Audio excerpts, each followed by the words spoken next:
All right, Dr. Lupfer, tell us what Humanities Texas is, because we have no clue. We're the State Humanities Council. Okay. There's a State Humanities Council in every state. It's the extension of the National Endowment for the Humanities. Yes, sir. And our role, I'm going to sneeze in a second, is to extend the resources of the National Endowment at the state level. So we promote lifelong learning in the humanities throughout Texas to Texas audiences. We have professional development programs for teachers. One of our central activities is trying to improve the quality of classroom teaching across the state. We also make grants to libraries and museums. We have a traveling exhibitions program. We sponsor public lectures around the state.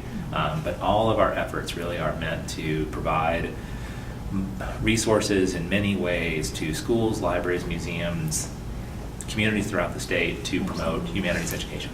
Okay, so every month, is this every month that you have the teacher workshops?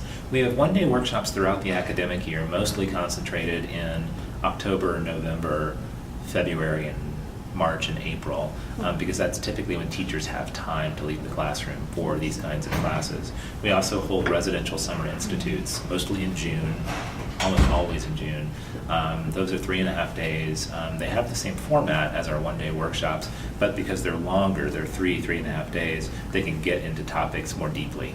Okay. But Okay. for social studies teachers, language arts teachers. Okay, very briefly, tell us something about the grants. You said you give grants to libraries and... We do. We make roughly $250,000 to $300,000 in grants every year. Last year we made about 150, 160 of these grants. They're small grants, ranging from $800 to $4,000, $5,000. And they go to nonprofit organizations, libraries, museums, but also local history organizations, YMCAs. We can make grants to cities, towns, civic governments, but those too they're project grants, and they're meant to support projects that promote local history, greater understanding of civic education. Why is that so important?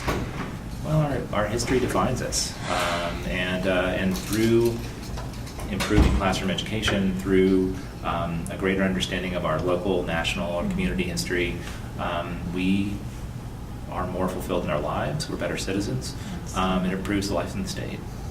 Thank you so much for Oh, your it's time. my pleasure.